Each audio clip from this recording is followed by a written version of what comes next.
Welcome to another deep dive, everybody. Today we're going to be talking about a topic that can be a little bit tricky, unconscious bias. But honestly, I think it's something we all deal with in one way or another. Well, absolutely. It's one of those things that's just part of being human. You know? Exactly. So to help us unpack all of this, we're diving into a really fascinating article from Psychology Today UK called "What is Unconscious Bias and How You Can Defeat It?" Great article. Really breaks it down in a way that's easy to understand. Okay, so first things first, how about we start with like a base definition? What exactly is unconscious bias?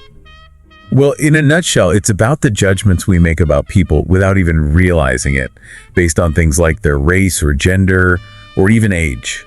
So basically, it's like our brains are on autopilot and making these split-second decisions without us even being aware of it. That's a great way to put it, yeah.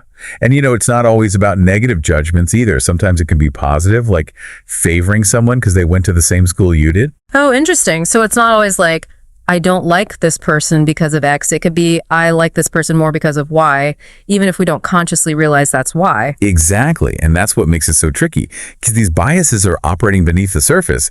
They can really influence our behavior in all sorts of ways. Okay, so if we're not even aware of these biases, how do we know they're actually there?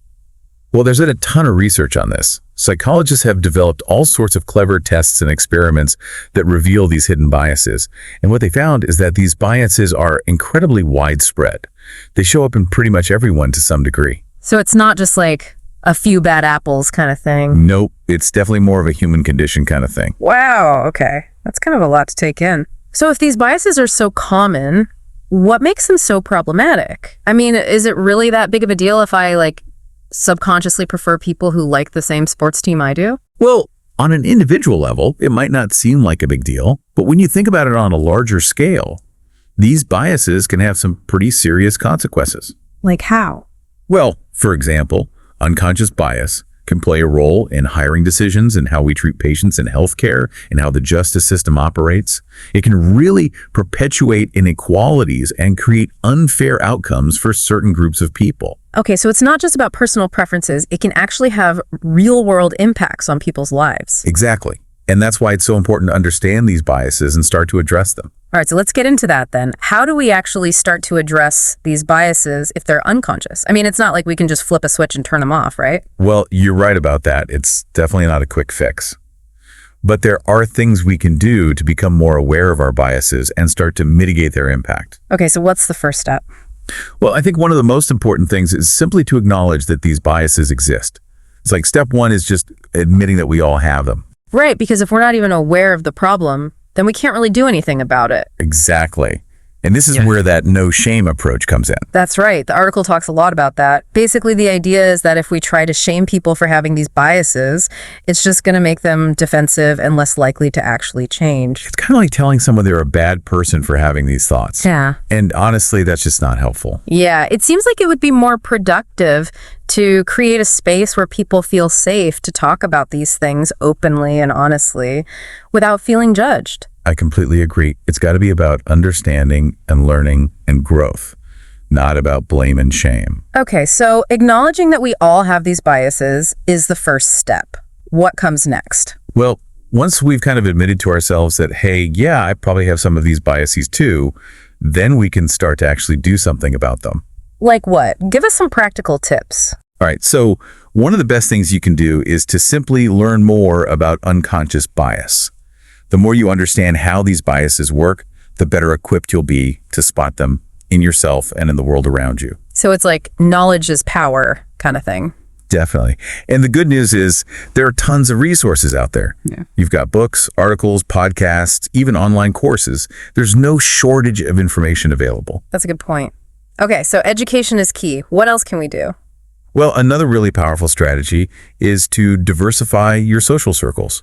The more you interact with people from different backgrounds, the more you'll challenge your own assumptions and expand your worldview. So like get out of your comfort zone and meet new people. Exactly. Go to events, join clubs, volunteer in your community. There are all sorts of ways to connect with people who are different from you. That makes a lot of sense.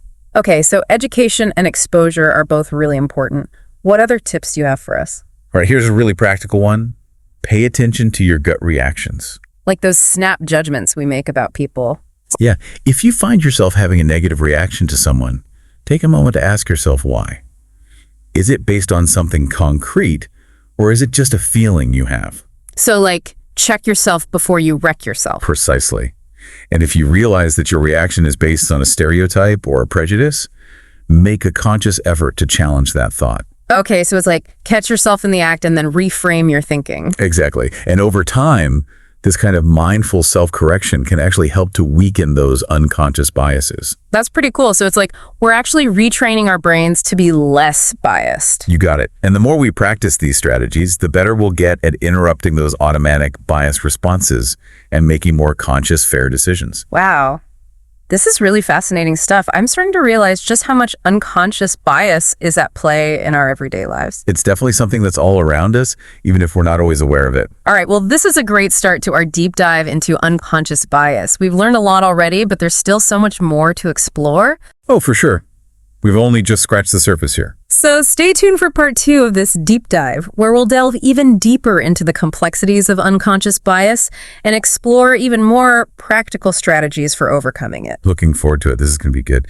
So, we were just talking about how important it is to really educate yourself about unconscious bias. Yeah, like doing your homework and really understanding the nuts and bolts of how these biases work. Right, exactly. Because once you've got that foundation, you can start to see how these biases might be showing up in your own life. Okay, so let's say I've done my reading, I've watched some videos, I'm feeling pretty informed about unconscious bias. Now what?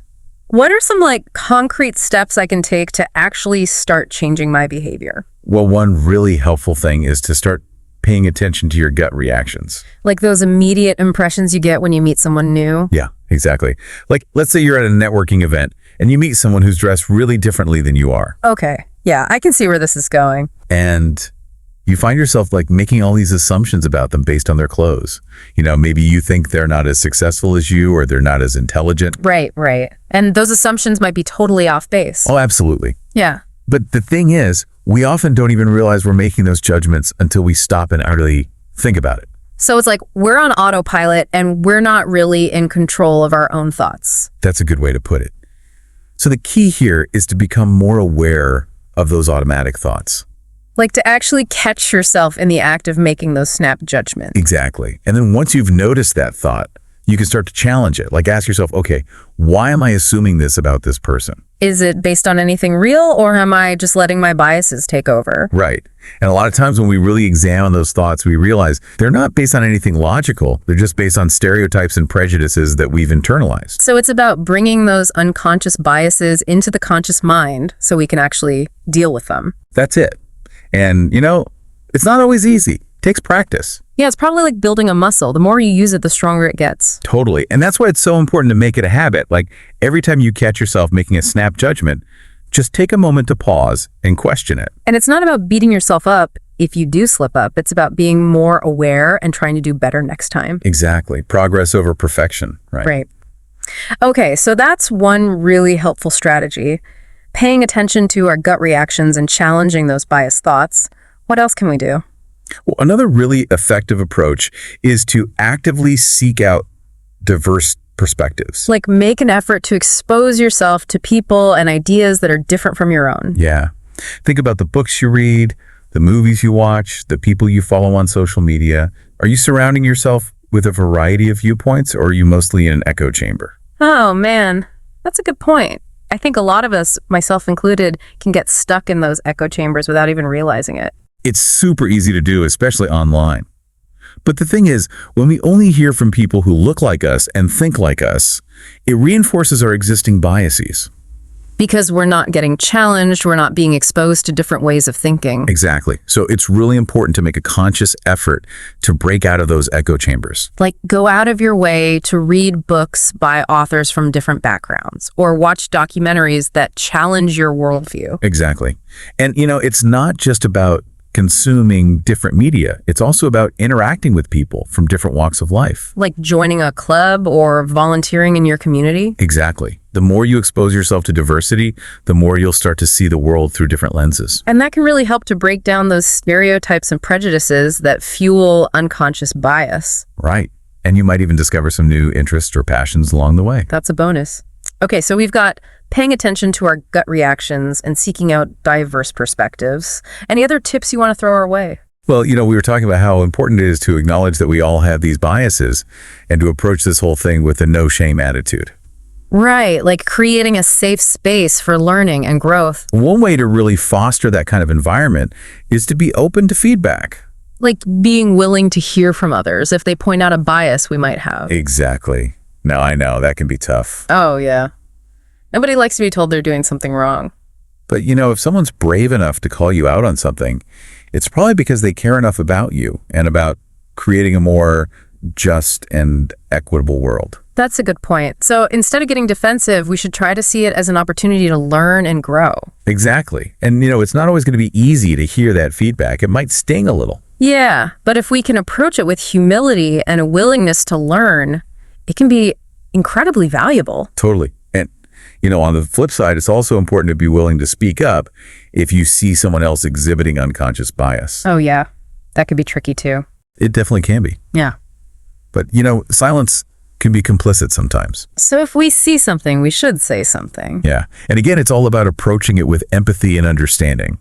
Like, hey, I noticed you said this. I'm not trying to attack you, but I just wanted to point out that this might be an example of unconscious bias. Right. And framing it as a learning opportunity rather than an accusation. Yeah, because ultimately we're all in this together, right? We are. We all have work to do when it comes to overcoming unconscious bias. But the more we talk about it, the more aware we become, and the more we hold each other accountable, the better we'll get at creating a more just and equitable world. I couldn't have said it better myself. So we've been talking a lot about the individual level, like how to recognize and address our own biases. Yeah, doing that internal work. Yeah, exactly.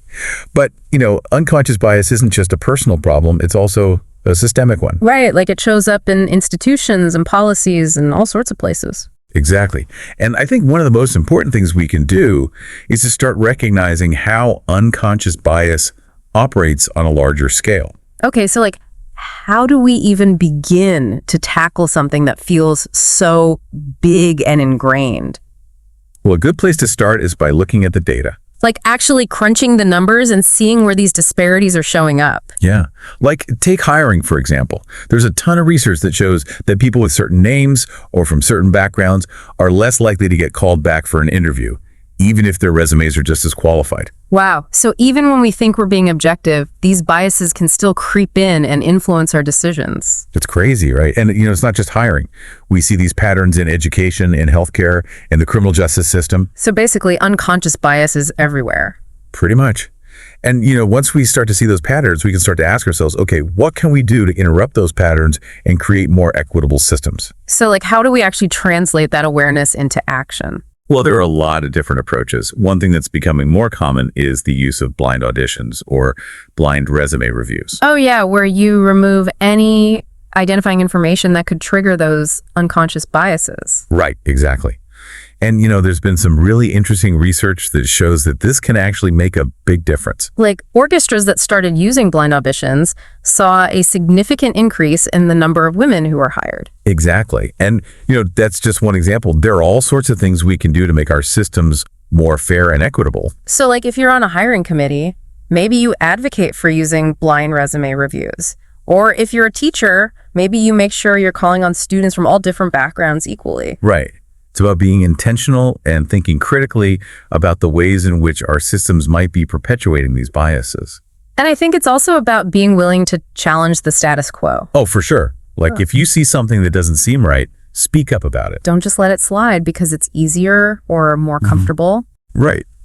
Because, even small actions can make a difference. Yeah, it's we all have a role to play in creating a more just and equitable world. And the more we educate ourselves about unconscious bias, the more equipped we'll be to make those changes. I think that's a great place to wrap up our deep dive today. We've covered a lot of ground, from understanding what unconscious bias is to exploring strategies for overcoming it on both a personal and a systemic level. It's been a really great conversation. And I hope everyone listening feels empowered to take what they've learned and start making a difference in their own lives and in the world around them. Yeah. Remember, this is an ongoing process. It's about constantly learning and growing and challenging ourselves to be better. So keep questioning, keep learning, and keep diving deep.